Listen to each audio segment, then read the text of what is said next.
Welcome to the Manhattan Project. This is day 3.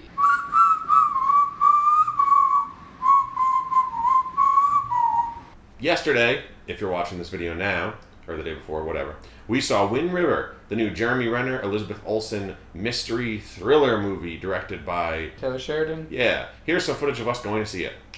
Hey dude. We're going into the Regal Union. Regal Union Square 14. It's got mainstream movies and then non-mainstream ones. Well, And- this is kind of mainstream. It's just like early. Yeah, this Goes wide next week, right? Oh boy. The movie is currently in a limited release, but it's going wide, so everyone's going to get to see it. Let's take a look at that trailer in case you don't know. From the writer of Sicario and Hell or High Water comes the film Time magazine calls thrilling, captivating. It's the #1 destination for a summer thriller. I got all the time in the world. Can't say the same for you. Wind River. All right, Evan, going into this film, what were your expectations? So, this movie had a lot of hype behind it. I would say I was most excited for it because of the performers, Jeremy Renner and Elizabeth Olsen, more than the writer-director. I liked Sicario and I liked Hell or High Water, but I wasn't as obsessed with them as a lot of people.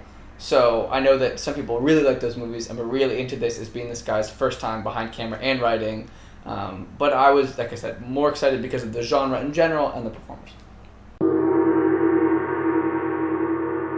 I found Wind River to be a fascinatingly unevenly made movie that starts pretty strong, but ultimately shits the bed hard on the mystery aspect and some really bullshit white male savior politics. It's hard for me to review this movie fully impartial now that I've seen it, if that makes any sense, because while I know I was enjoying the film a lot more in its first half, by the time it lost me and started doing some stuff that I genuinely really disagreed with, both like from a filmmaking standpoint and from like a political standpoint, it really tarnished my feelings of the film overall and the filmmaker and whatnot. And so it's kind of a difficult movie to really go in on because I would love to just tear this shit apart, and that's how I'm feeling right now. Like, I kind of hate this movie. But truth be told, it's not that bad at all. Some of the stuff in it is really, really good even. And so that's why I think this will be an interesting movie to discuss with you.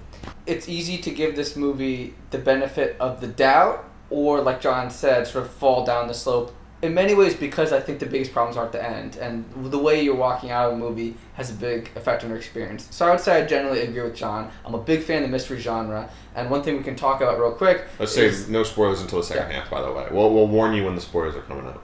is some positive things about how the mystery gets started in the first half. For me, I like that this movie had obvious metaphors, but still started with metaphors nonetheless. We have Jeremy Renner's character introduced as a hunter whose job is to hunt predators in a state park, like basic predators that are like encroaching on people's lives, eating their livestock and stuff. So from right off the bat, he's also shown as wearing like a white colored cowboy hat, so you know that he's like the hero type person. Later on, we learn that potentially he's less of an ambiguous hero or not, depends. That's sort of depending on your view. So I did like that it had some sort of iconic stuff like that. It took a little bit while for the mystery to develop, to put him in a situation where he would naturally come across his dead body and stuff like that.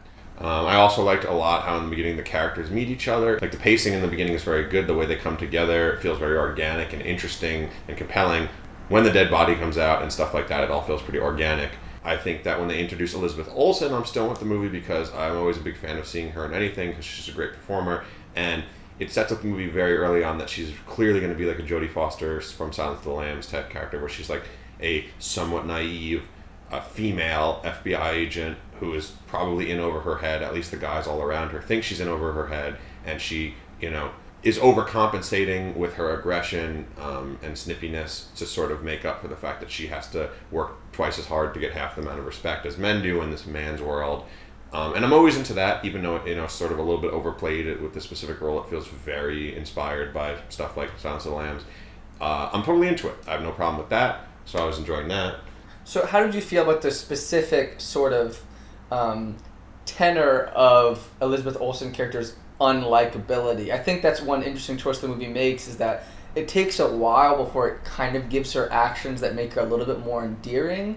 Did you feel like that was a good thing about as miscalculated? So now trying to go back to the benefit of the doubt, right? In the beginning of the movie, I'm thinking this movie's smarter or better than it really is. and I'm thinking like, okay, Elizabeth Olsen seems hard, but we're going to learn that the reason she's hard is, like I said, because she's overcompensating, because it's a man's world and people don't treat her with enough respect, especially as an FBI agent and all this stuff.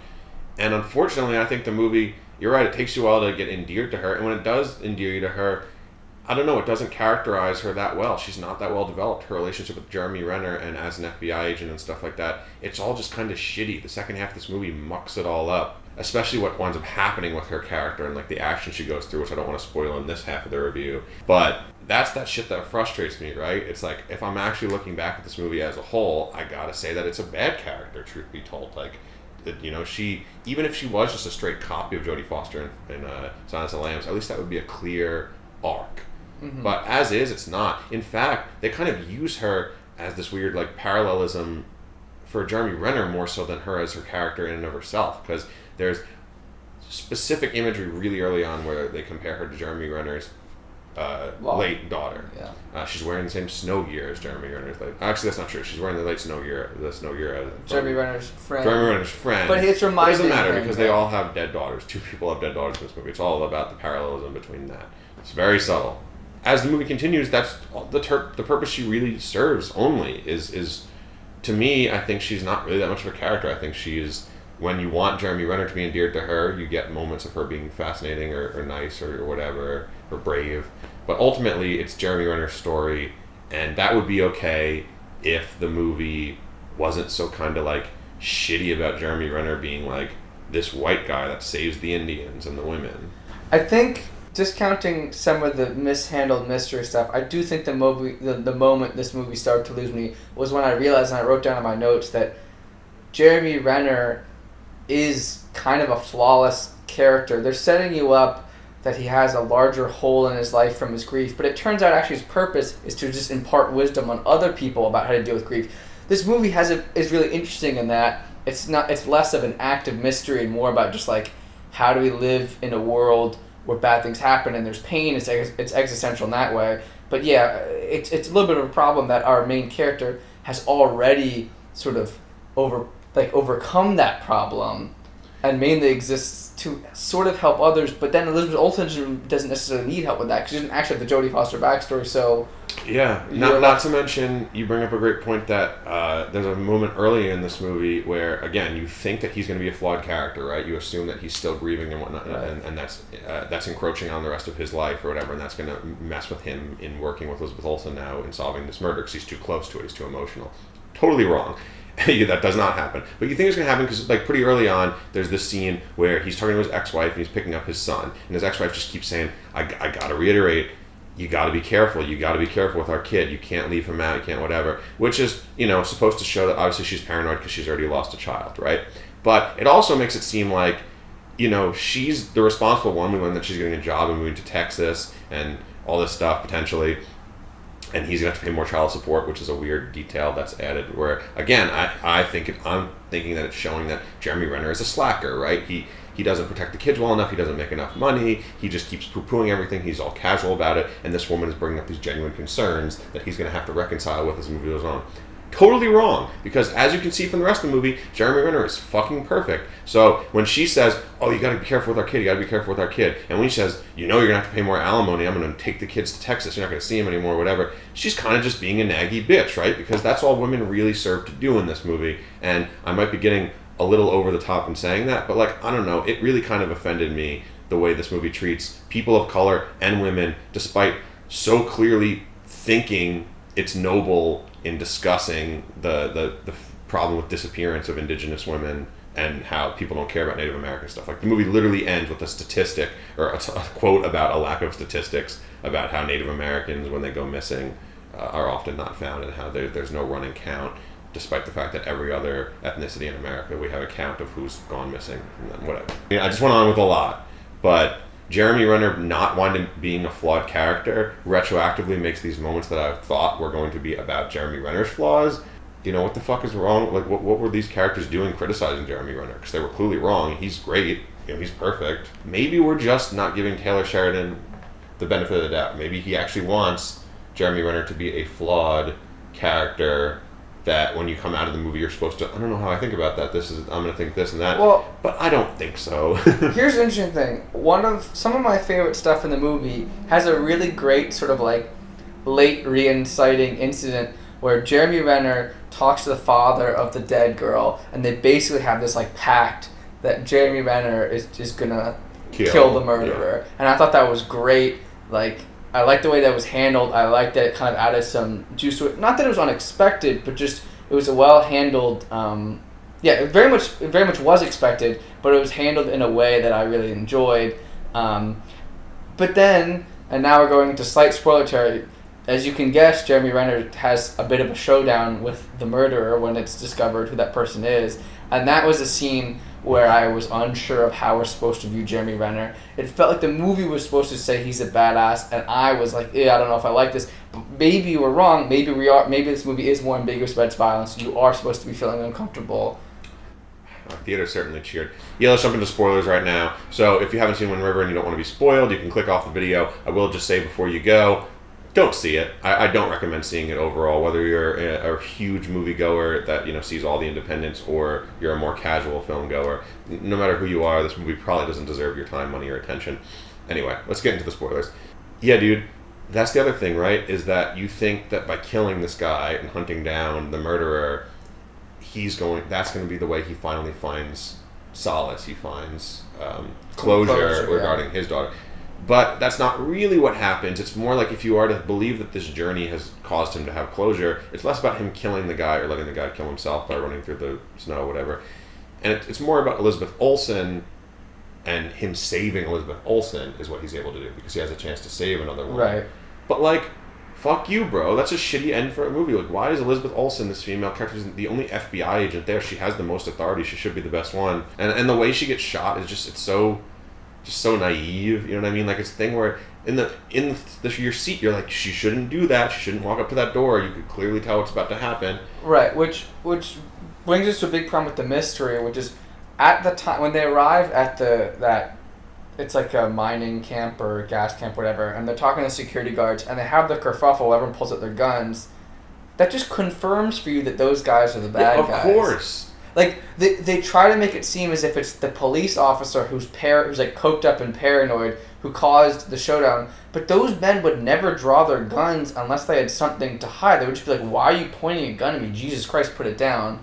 So then you just know that they're hiding something. And then, yes, it turns out that they're all complicit, which we learn through a fairly unnecessary flashback.